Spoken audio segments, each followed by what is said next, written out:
Hola, lo que a continuación vamos a revisar son ciertos elementos básicos de argumentación que espero sean de utilidad como herramienta a la hora de analizar o de planificar y desarrollar escritos de índole académica.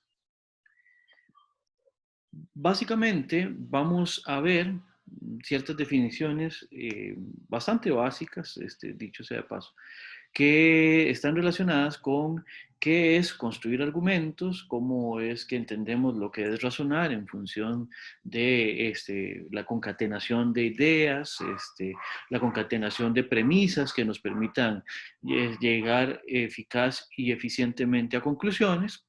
Y también después un repaso bastante básico sobre algunas falacias que son usuales en los discursos tanto cotidianos como académicos. Espero que les sean de utilidad.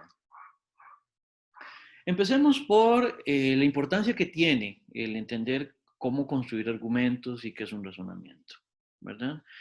Empecemos por ver que argumentar básicamente es la posibilidad que tenemos de presentar ideas de manera tal que a partir de la presentación que estamos haciendo de las ideas, a partir del contenido de las ideas que estamos presentando, nosotros también podamos llegar a ciertos contenidos también que surgen a partir precisamente del encadenamiento de esas ideas y de esos contenidos que hemos venido presentando. ¿Verdad? Argumentamos para sostener algo. Cuando decimos algo, cuando tenemos una afirmación sobre la realidad, sobre el mundo, sobre cómo interpretamos esa realidad o ese mundo o cosas por el estilo, nosotros lo que hacemos es que sostenemos esa afirmación a partir de una explicación, ¿verdad? Que está construida en función de unidades de sentido, afirmaciones, proposiciones, que entre todas ellas, ¿verdad? Apuntan, se dirigen hacia ese contenido que nosotros estamos sosteniendo, ¿verdad? Eh, Básicamente hay dos definiciones primordiales a la hora de entender qué es un razonamiento. La primera es qué es una premisa y la segunda es qué es una conclusión. Una premisa va a ser una proposición, un juicio, una afirmación que sirve para ir construyendo esa explicación que hemos dicho, que apunta en función de una dirección, y la dirección es llegar a sostener una tesis que vamos a llamar la conclusión de nuestro razonamiento. La conclusión del razonamiento es básicamente lo que este razonamiento sostiene, es decir, la tesis del razonamiento, o sea, aquel punto que está tratando de defenderse a partir de lo que estamos afirmando. De hecho, como decíamos aquí en la pregunta, ¿para qué argumentamos? La conclusión es, de alguna manera, la finalidad que tiene nuestra construcción de argumentos. Esto es importante porque cada vez que nosotros estamos frente a un texto, frente a una lectura, frente a un artículo, frente a alguien que está exponiendo, pues nosotros realmente, si lo que queremos es seguir el hilo de la exposición, lo que hacemos es de alguna manera ir buscando cuál es la conclusión o cuál es el punto fuerte, por así decirlo, que se está sosteniendo en eso que estamos analizando y cómo lo hace a partir de qué información. Básicamente, lo tengamos claro o no, lo sepamos con estos términos o no, generalmente cuando uno está poniendo atención a algo, cuando uno está tratando de seguirle la explicación a alguien por escrito o en expositivo o como sea, básicamente lo que estamos haciendo es dándole seguimiento al encadenamiento que hay ahí entre premisas y conclusiones. Veamos este ejemplo. Este es un ejemplo súper simplificado de lo que sería un razonamiento. Tenemos entonces, como les decía anteriormente, una determinada cantidad de información o también unas cuantas afirmaciones que vamos a llamar premisas, que una vez que las encadenamos, si ese encadenamiento está adecuadamente hecho, de esas premisas, de esa información preliminar, se va a seguir una conclusión. Aquí tenemos un razonamiento sumamente simple, es sintético, es simplificado precisamente para ilustrar, que sería la combinación de dos premisas que nos da como resultado una conclusión. La primera premisa es esta que dice todo ser capaz de reírse es racional. Es simplemente una afirmación descriptiva de un estado de cosas, de una realidad, podemos decirlo de esa manera. La segunda premisa nos dice, nos informa, comunica que todo ser humano es capaz de reírse. Ahora, si tomamos estas dos premisas y las recibimos en un argumento, las combinamos en un argumento, de la información que tienen las premisas, se sigue esta conclusión que tenemos acá abajo, que es, por lo tanto, todo ser humano es un ser racional. El punto es, si efectivamente todo ser capaz de reírse es racional y todo ser humano es capaz de reírse, entonces todo ser humano es un ser racional. En ese sentido, veamos cómo lo que interesa aquí es que efectivamente la conclusión esté construida a partir de la información que tenemos en las premisas. Si eso es así, el razonamiento es un razonamiento adecuadamente construido, lo cual es lo que se busca a la hora de argumentar. Veamos este otro ejemplo. Tenemos otro ejemplo también bastante simplificado a propósito de otro tipo de información que también está construido a partir de dos premisas y una conclusión. La primera premisa es que todos los satélites son de queso. Es una afirmación sobre un estado de cosas, sobre una realidad. La segunda premisa es también una afirmación que dice que la Luna es un satélite. Y la conclusión a la que se llegaría es que la Luna es de queso. Ahora, veamos qué es lo que está pasando en este argumento. Tenemos dos premisas que aportan una información determinada. Todavía no nos hemos puesto a emitir ningún tipo de juicio de valor sobre el contenido de las premisas. Simplemente estamos viendo que en función de su contenido, si combinamos la información que las premisas nos aportan, la conclusión que tenemos ahí abajo es efectivamente extraída de esas premisas. Ahora, aquí hay que hacer una distinción que está relacionada en qué contienen las premisas y cómo se combina el contenido de las premisas. En función del contenido de las premisas que contiene, nosotros ahí podemos hacer un juicio de valor, podemos emitir un criterio a propósito de si las premisas que estamos utilizando y las conclusiones a las que estamos llegando son verdaderas o falsas. Eso tiene que ver con que si efectivamente lo que afirma, lo que sostiene el argumento en las premisas y en la conclusión se cumple en la realidad que describen, entonces las premisas y la conclusión serían verdaderas. Si sucede que en alguno de los casos no se corresponde lo que la afirmación dice del mundo con lo que sucede en el mundo o en el estado de cosas que está describiendo, entonces esa premisa, esa conclusión sería falsa. Ahora, desde el punto de vista de cómo se combinan los contenidos del argumento, de los contenidos de las premisas en relación con lo que derivamos de ellas y también con el contenido de la conclusión, el punto es, si la conclusión es efectivamente algo que surge de la combinación de las premisas, entonces el argumento es un argumento válido.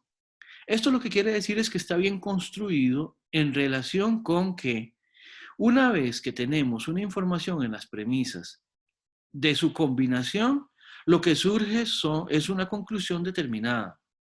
Si la conclusión efectivamente está bien derivada de la información de las premisas, entonces el argumento es válido. Ahora, un argumento puede ser válido, pero incluir premisas falsas, o por lo menos una premisa falsa. El ejemplo que tenemos en el diagrama de pantalla en este momento es un caso de estos. Es evidente que la primera de las premisas es falsa. La segunda es verdadera y la conclusión, por así decirlo, se contamina de la falsedad de la primera premisa. Esto lo que quiere decir es que aquí tenemos un ejemplo de un argumento que es falso aun cuando es válido. Es decir, desde el punto de vista de la construcción del argumento, su construcción es adecuada, porque la información que tenemos en la conclusión se deriva de la información de las premisas. Pero desde el punto de vista de la verdad del argumento, es un argumento falso. ¿Por qué? Porque una vez que introdujimos una premisa falsa en el argumento es falso. ¿Por qué? Porque la conclusión a la que llegamos, su contenido, es falso. Gracias a que, por así decirlo, hereda la falsedad, el valor de verdad en ese sentido, la falsedad de la premisa, en este caso de la primera premisa. Vean este ejemplo de argumentación. Tenemos acá de Apocalípticos e Integrados de Humberto Eco, una afirmación sobre uno de los superhéroes más conocidos. Me voy a permitir leerla simplemente para acompañar la lectura que ustedes estarán haciendo en este momento. Abordaremos el análisis de un superhombre típico de la cultura de masas actual. El Superman de las historietas ilustradas, y creemos poder establecer que este héroe superdotado emplea sus fabulosas posibilidades de acción para realizar un ideal de absoluta pasividad, renunciando a todo proyecto que no haya sido homologado previamente por los catadores del buen sentido oficial, convirtiéndose en ejemplo de una honrada conciencia ética, desprovista de toda dimensión política. Superman no aparcará nunca su coche en zona prohibida ni organizará nunca una revolución.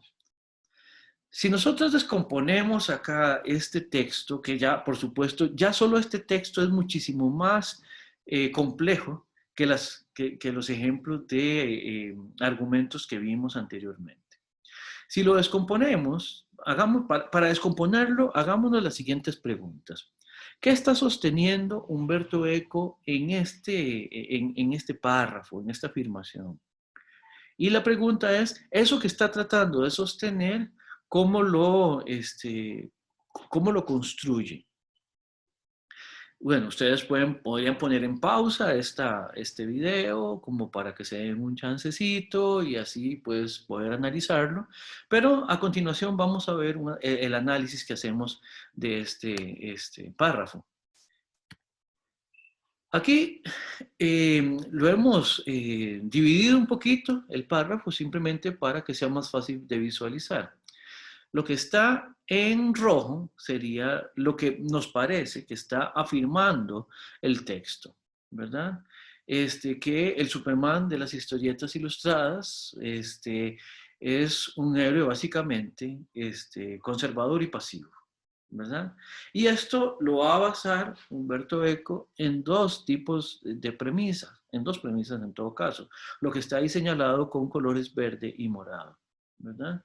La primera es esa que está en verde, que nos indica que Superman simplemente actúa solamente en función de normas ya establecidas y además la segunda premisa, la morada, lo que hace es que nos pone un ejemplo de lo que Superman nunca haría. Revisen cómo está este análisis para que vean cómo realmente nos parece a partir de lo que está en estas dos secciones del final, la verde y la morada, Humberto Eco está sosteniendo lo que hemos señalado con rojo. En ese sentido se ve que la conclusión no tiene necesariamente que aparecer en un orden específico, puede aparecer al inicio, puede aparecer al final. Lo que nos interesa es ver cuál es la relación eh, mediante la cual construimos a partir de ciertas premisas una conclusión determinada.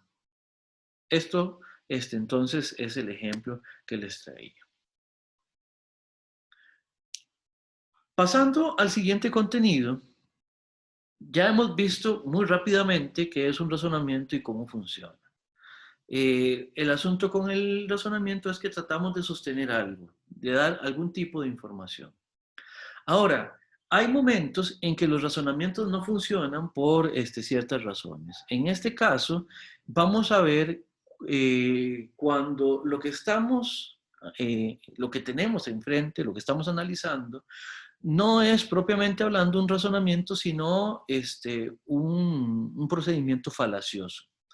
Las falacias son pseudoargumentos o pseudo-razonamientos. O sea, propiamente hablando, un razonamiento solamente lo es si es válido.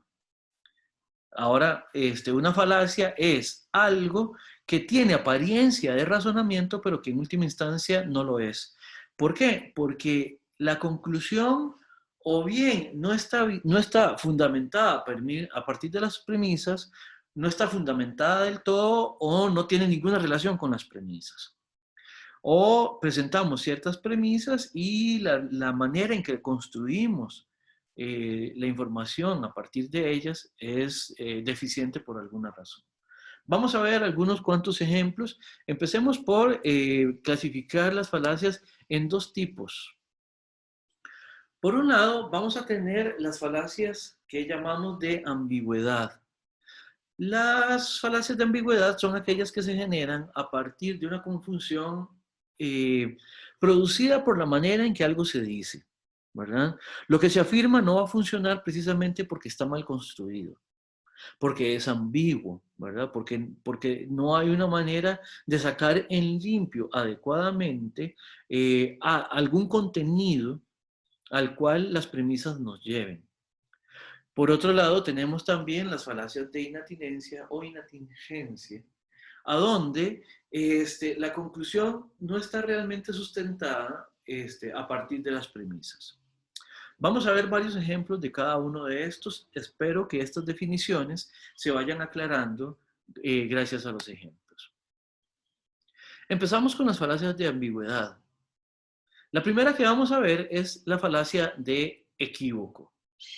Esto sucede cuando una vez que estamos utilizando algunos términos en varias ocasiones, estos términos, aunque sean el mismo término, aunque sean la misma palabra, el mismo concepto, no se utilizan con la misma acepción o con el mismo significado, ¿verdad? O sea, ustedes me imagino que podrán recabar un montón de ejemplos. Antes de pasar al ejemplo que efectivamente tenemos aquí en la presentación, esto puede surgir a partir de ciertas palabras que pueden significar cosas distintas, aun cuando la palabra que utilizamos para ello es exactamente la misma. Pasa como cuando uno está hablando de una gata como un felino o una gata como una herramienta mecánica.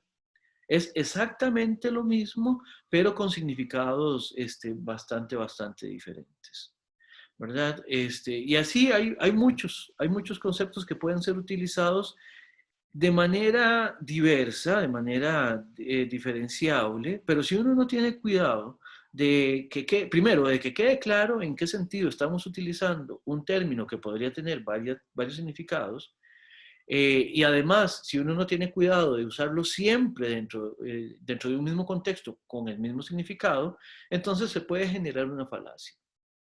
El ejemplo que tenemos aquí es que la palabra fin, que puede tener diferentes significados, se utiliza con diferentes significados, efectivamente, dentro de una misma construcción que parece ser un argumento.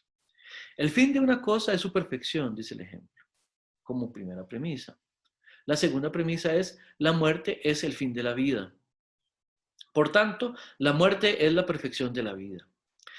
Acá el problema que tenemos es que el fin de una cosa como su perfección, como aquello hacia lo que algo tiende, como aquello hacia lo que podemos entender que algo se acerca cuando se desarrolla, esa es una manera de entenderlo muy distinto al fin como el punto final, el punto en el que algo se acaba, ¿verdad? Que es el sentido que aparece en la segunda premisa. Cuando nosotros combinamos estas dos afirmaciones sin tener en cuenta que realmente ahí la palabra fin está utilizada para referirse a dos conceptos distintos, entonces llegamos a una conclusión que es curiosa. Cuando decimos que la muerte es la perfección de la vida, es precisamente porque eso lo sacamos de la manera en que entendemos fin en cada una de las premisas, que es precisamente utilizado de manera diferente en cada una de las premisas. Por lo tanto, la conclusión es problemática, ¿verdad? Estamos concluyendo algo que no es adecuado concluir porque la combinación de las premisas es inadecuada. Entonces, aquí el equívoco tiene que ver con eso, con utilizar un término en más de una acepción o con más de un significado en un entorno determinado, sin hacer las previsiones que eso requeriría en caso de ser necesario. Veamos la segunda, que es la anfibología. La anfibología tiene que ver más que con un problema entre premisas y conclusiones, tiene que ver más bien con la construcción que hacemos a la hora de presentar algún núcleo de significación, ¿verdad? Por ejemplo, vean en la parte de arriba, y ojo, esta parte de arriba efectiva, es un ejemplo que efectivamente sacamos de avisos económicos de un periódico de circulación nacional. Busco dibujante inútil, llamar sin experiencia. Acá el problema es que dependiendo de donde uno pusiera signos de puntuación que le son sumamente necesarios a esta afirmación, ¿verdad? Dependiendo de donde uno lo puntúe, significa cosas muy distintas, ¿verdad? Vean nada más, si nosotros ponemos una coma después de dibujante, busco dibujante, inútil llamar sin experiencia, entendemos algo muy distinto a si, por ejemplo, le ponemos una coma después de inútil. Busco dibujante inútil, llamar sin experiencia. El primer ejemplo, cuando decimos que buscamos dibujante inútil, llamar sin experiencia, es una previsión. Si no tiene experiencia, no llame, ¿verdad? Ahora, si ponemos la coma después de inútil, lo que estamos es caracterizando el tipo de dibujante que buscamos y más bien la segunda parte de la afirmación se vuelve en una invitación. Busca un dibujante inútil, llamar sin experiencia. Entonces, aquí, si no puntuamos este tipo de afirmaciones, este tipo de informaciones, ¿verdad? Se vuelven completamente ambiguas, ¿verdad? En el segundo caso, que dice, vendo juguetes para niños de madera fina, tenemos el problema de que parece ser que madera fina está caracterizando a los niños y no a los juguetes. Es simplemente una construcción no muy adecuada del idioma, ¿verdad? Por contexto, eventualmente uno lo podría interpretar adecuadamente, pero el problema es que hay maneras de redactar esto de forma que sea muchísimo más sencillo y mucho más entendible en relación con lo que efectivamente se quiere hacer con ello. Otra falacia de ambigüedad que tenemos es la falacia de énfasis, ¿verdad? En este caso se resalta algo para captar la atención, pero lo único que interesa es precisamente captar la atención, no comunicar. En el ejemplo que tenemos acá es que efectivamente en un diario de circulación nacional alguna vez hubo un titular de que alguien por matar un gato mató a la mamá y que en el cuerpo de la noticia resultaba que lo que se había matado era a la mamá del gato. De buenas a primeras, pues obviamente el titular invita al error, ¿verdad? Otro ejemplo de ese mismo diario es que alguna vez jugaron con el nombre de un expresidente y pusieron en un titular Luis Alberto Monge mordido por serpiente, ¿verdad? Luis Alberto Monge, que fue presidente de la República, pues es un nombre que suena o que sonaba por lo menos en aquellas épocas, ¿verdad? Y por supuesto que pues, la gente se abalanzó sobre los periódicos, porque sea como sea, eso mueve la curiosidad. Y resulta, ya en el cuerpo de la noticia, es que no era el expresidente de la República, Luis Alberto Monge Álvarez, sino que fue Luis Alberto Monge, digan ustedes Rodríguez o Ramírez o Rojas o Sánchez, cualquiera, pero no era el expresidente, sino que era un trabajador de una bananera que se llamaba Luis Alberto Monge, pero que no era el expresidente de la República, y usaron su nombre para captar la atención de los clientes. Eso no se hace, ¿verdad? Pero desde el punto de vista de lo que estamos viendo, el titular llevaba un énfasis que era engañoso y en ese sentido ambiguo. Otra falacia que es muy usual es la falacia de composición. En la falacia de composición vamos a tomar como cierto del todo lo que es cierto solamente de la parte. Esto lo que podemos llamar es que es de alguna manera un tipo de generalización. Por ejemplo, cuando se cree que un grupo de trabajo será bueno porque lo integra gente que individualmente es muy buena. Muchas veces pasa que buenas estudiantes o buenos estudiantes se componen en grupos que no trabajan bien.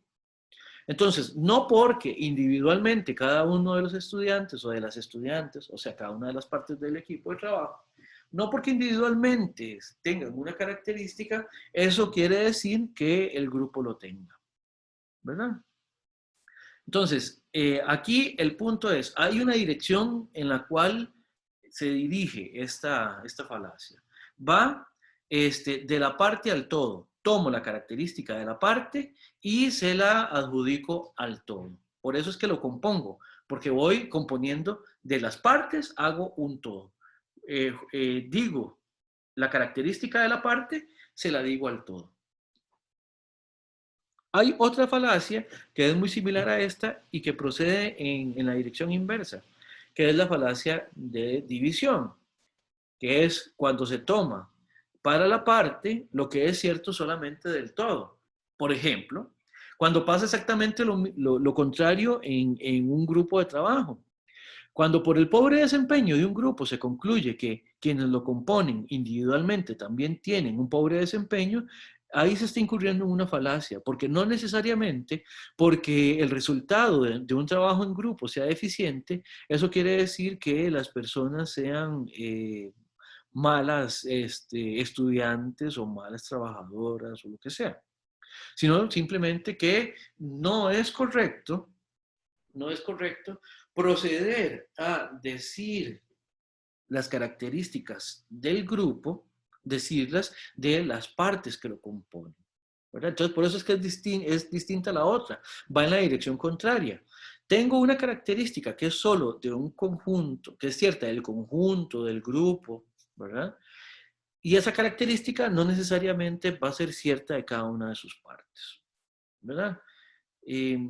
Esta es una de las falacias más usuales, ¿verdad? Esta y la anterior, ¿verdad? Podemos dar otro ejemplo en relación con la composición y la división. Por ejemplo, si pensamos para el todo lo que es cierto solo de la parte, cuando tenemos enfrente una maqueta hecha con Legos, por ejemplo, si pensamos que cada pieza de Lego es livianita y que cada pieza realmente aporta muy poquito al peso total de la maqueta, entonces como cada pieza es livianita, vamos a decir que la maqueta en su conjunto es liviana. Y eso no es cierto necesariamente. Ya cuando uno está haciendo una maqueta de dimensiones bastante grandes, aun cuando el peso de cada pieza individual sea bastante reducido, una vez que están en composición, el peso de la maqueta tiene otras características, ¿verdad? Es muchísimo más grande. De la misma manera, en relación con la división, podríamos proceder en la dirección contraria. Como la maqueta con la que estamos trabajando es pesadísima, tenderíamos a decir que es que las piezas de Lego deben ser pesadas. Y no necesariamente eso se sigue, ¿verdad? Obviamente lo que estamos es dejándonos llevar por una información que es cierta solo del conjunto, pero no necesariamente de la parte. Y hay que tener cuidado con eso cuando argumentamos. Ahora sí, vamos a ver. Esta es la primera falacia de inatinencia que vamos a ver, que es la falacia de apelación a la fuerza. En este caso, aquí lo que tenemos es la imposición de una conclusión, ¿verdad? Dado a que yo tengo una relación de poder que me lo permite, que me lo faculta. Recuerden, una conclusión debería estar completamente basada en las premisas que la fundamentan, no en algo que sea externo al razonamiento. Y el poder que una persona detente, la posición que una persona tenga, es algo independiente y exterior a cualquier argumento. Entonces, en ese sentido, cuando alguien apela a su poder, a su fuerza o a su capacidad, digamos, como para obligar a otra, para que su propuesta o para que lo que esa persona dice sea aceptado, ahí estamos ante una falacia de apelación a la fuerza. Por ejemplo, cuando quienes están en una clase deben hacer silencio, porque quien les está dando la clase se los dice. ¿Ya? Ustedes tienen que hacer silencio porque yo, que soy el docente, la docente, se los digo. O, por ejemplo, cuando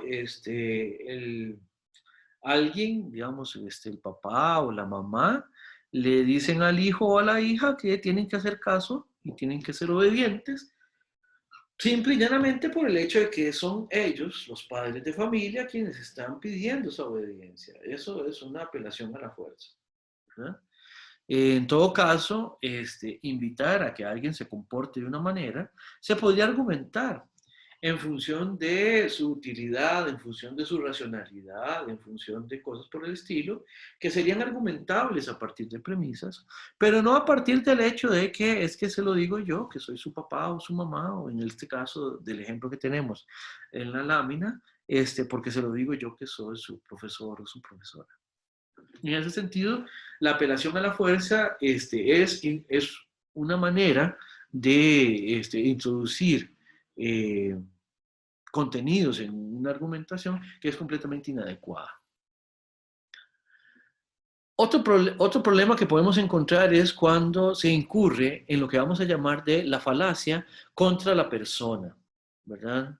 Es cuando se ataca no al argumento, no al contenido, no a la información de los argumentos, sino a la persona que lo sostiene, ¿verdad? Por ejemplo, una que es completamente circunstancial sería la siguiente. Bueno, porque vamos a ver dos tipos, una que es la circunstancial y otra la que es personal. La circunstancial es cuando no se hace caso de alguien por algo que es solamente circunstancialmente cierto, pero que además no está para nada relacionado con el contenido del argumento. Por ejemplo, cuando alguien no quiere hacerle caso a las recomendaciones de dieta que hace a alguien que es profesional en nutrición, porque ese profesional o esa profesional en nutrición presenta sobrepeso. No porque un profesional o una profesional en nutrición tenga sobrepeso significa que no sepa lo que está diciendo. Y sin embargo, su credibilidad cae precisamente por el hecho de que no tenga el peso adecuado. En ese caso, esta es una falacia contra la persona de índole personal. ¿Por qué? Porque se ataca esa condición que presenta la persona que está argumentando, que está explicando, a partir de un contenido que realmente no está necesariamente presente.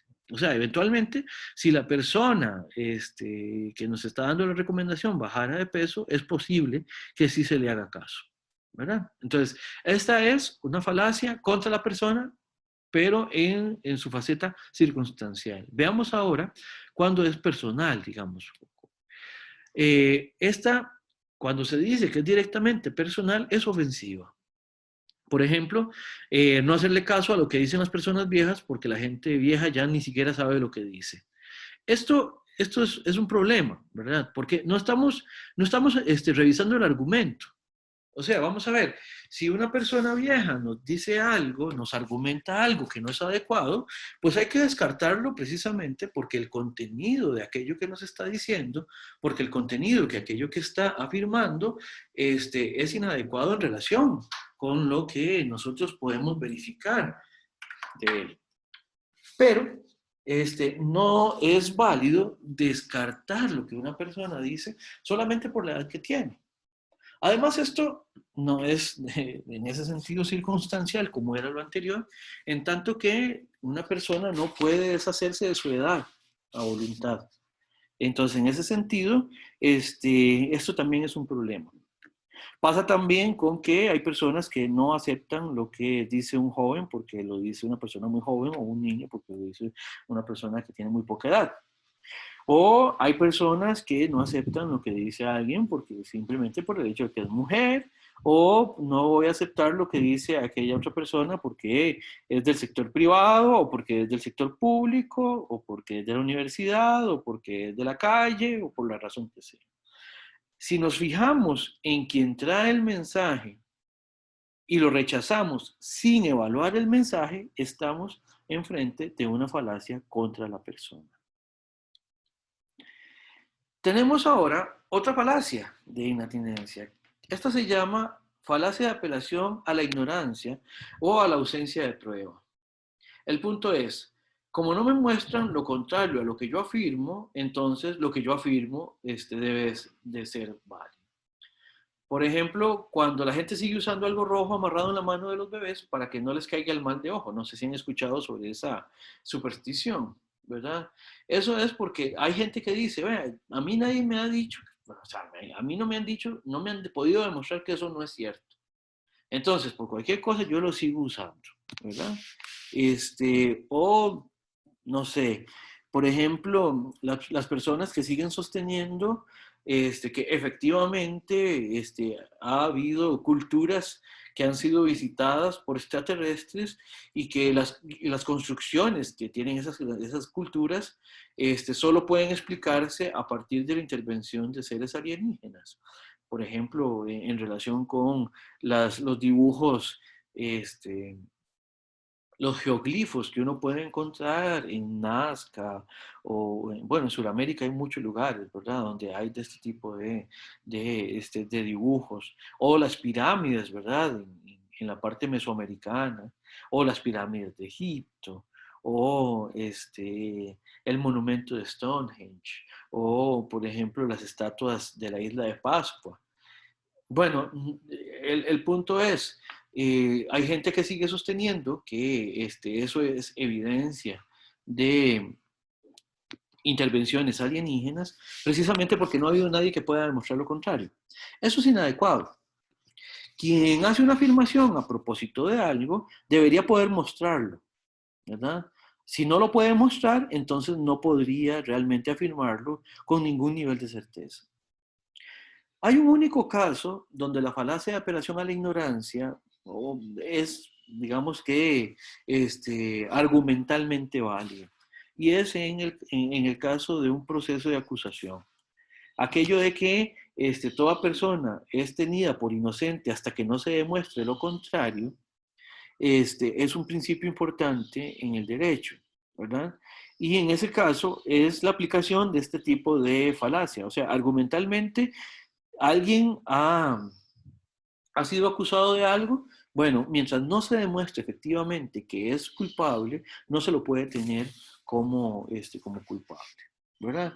Por eso en los fallos, digamos, no sé si ustedes lo han visto, en otros lugares del mundo, por ejemplo en Estados Unidos, cuando no hay pruebas suficientes para probar la culpabilidad de alguien, pues no se le declara culpable, sino que se le dice que es no culpable. ¿verdad?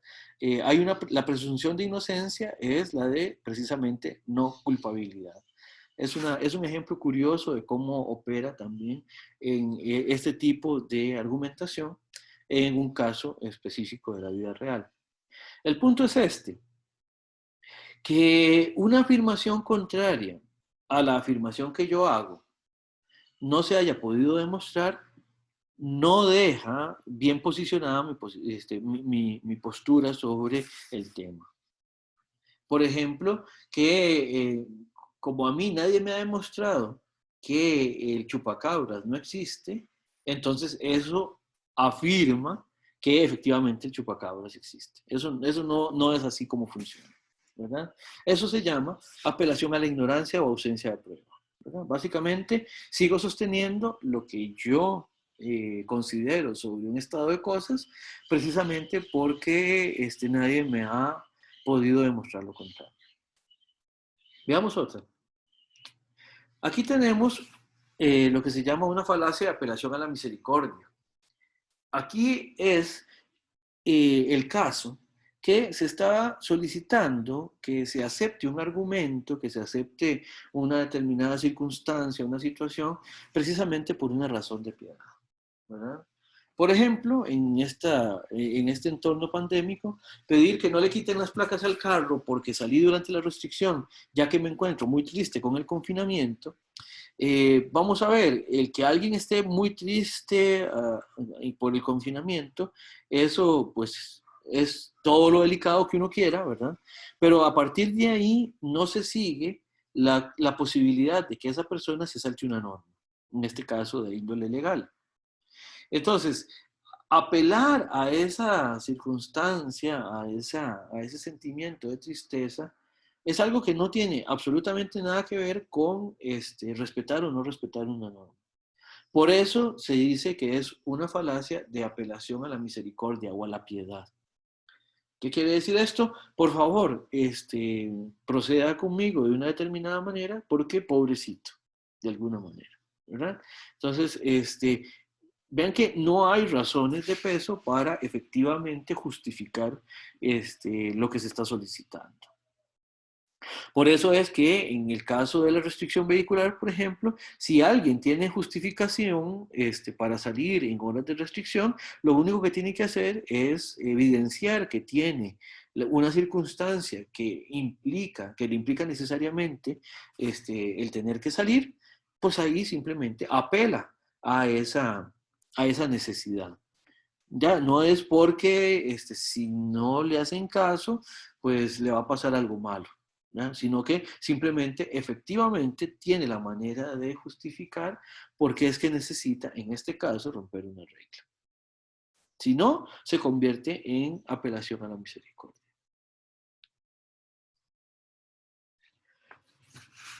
Cuando alguien se presenta ante un auditorio y actúa demagógicamente, estamos ante la falacia que llamamos la falacia del llamado emocional al pueblo.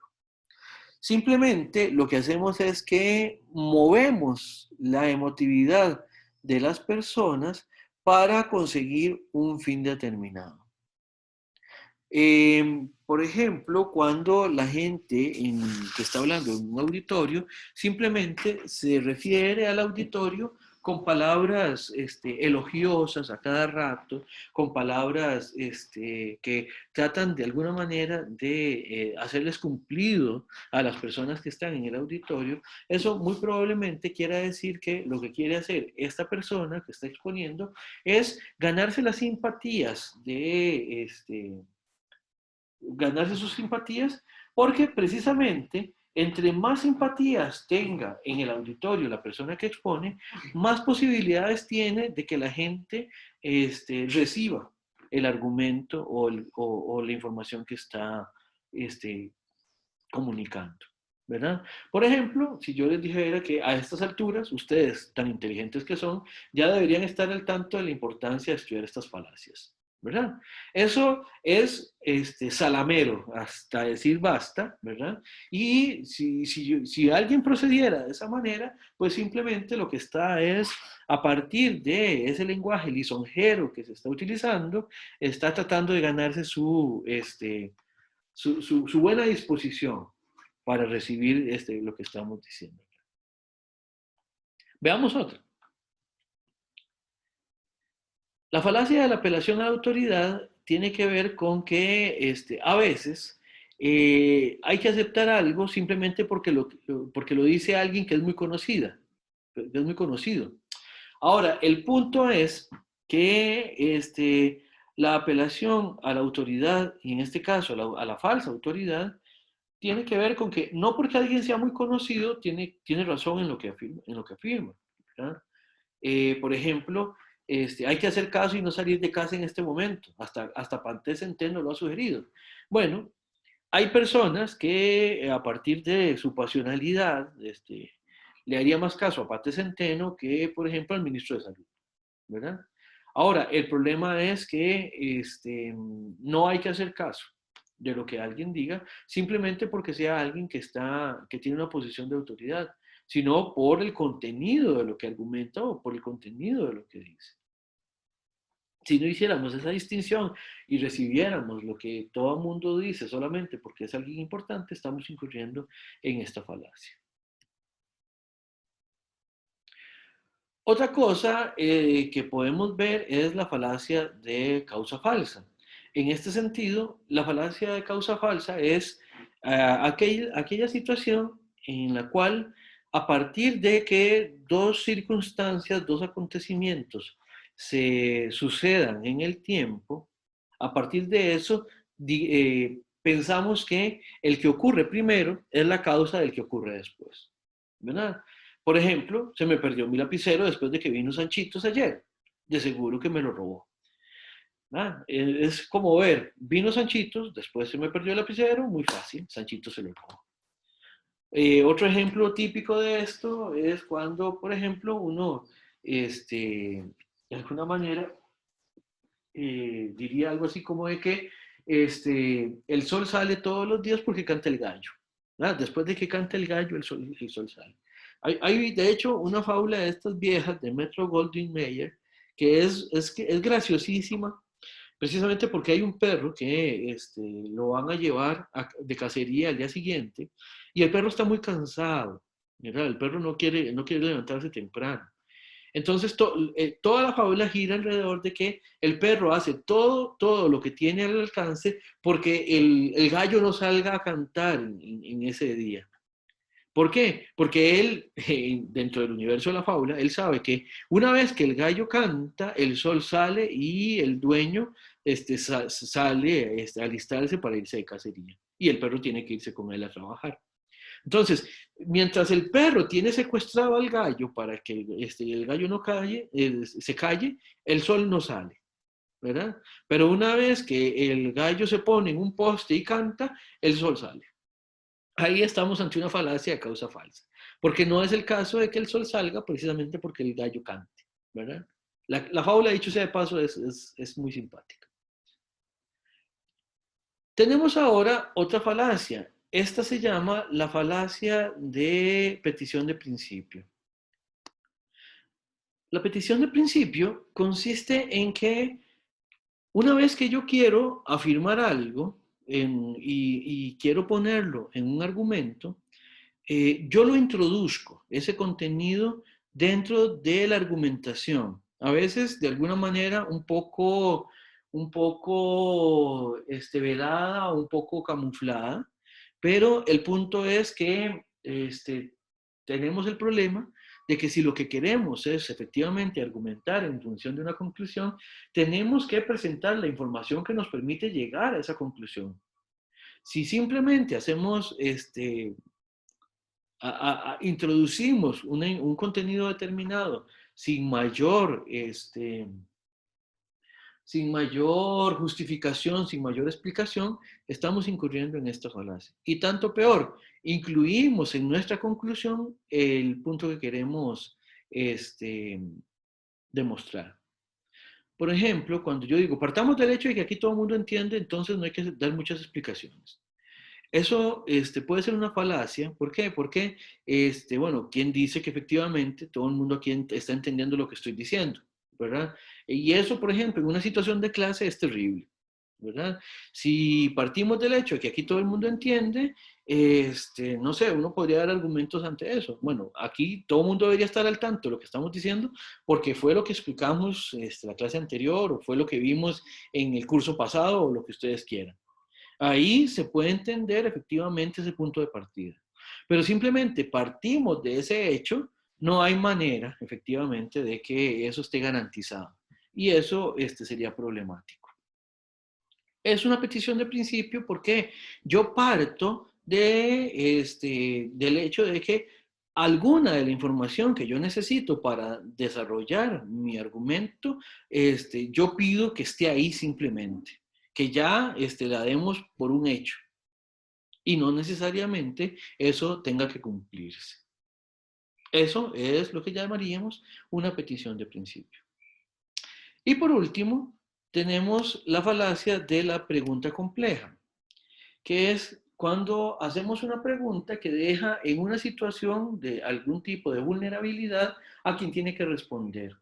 Esto tiene que ver también porque de alguna manera la pregunta ya sitúa alguna información que es, en principio es una información previa que damos por sentada una vez que hacemos la pregunta. Por ejemplo, si yo le pregunto a alguien que tiene la necesidad de responderme, digamos, en un proceso judicial no sé, en cualquier tipo de cosas por el estilo, si yo le pregunto a esa persona si ya dejó de aprovecharse de la gente, el problema es que tal como está planteada la pregunta, deja muy mal parada a quien vaya a responder. ¿Por qué? Porque si la persona nunca se ha aprovechado de la gente, no tiene cómo plantear eso. ¿Por qué? Porque si ante la pregunta de si ya dejó de aprovecharse de la gente dice, no, porque nunca se ha aprovechado de la gente, entonces el problema es que por la pregunta, por cómo está construida la pregunta, lo que implica es que no ha dejado de aprovecharse de la gente y por lo tanto se está aprovechando de la gente en este momento. Y la respuesta contraria, si la gente dice, sí, ya yo no me aprovecho de la gente, implica que alguna vez lo hizo.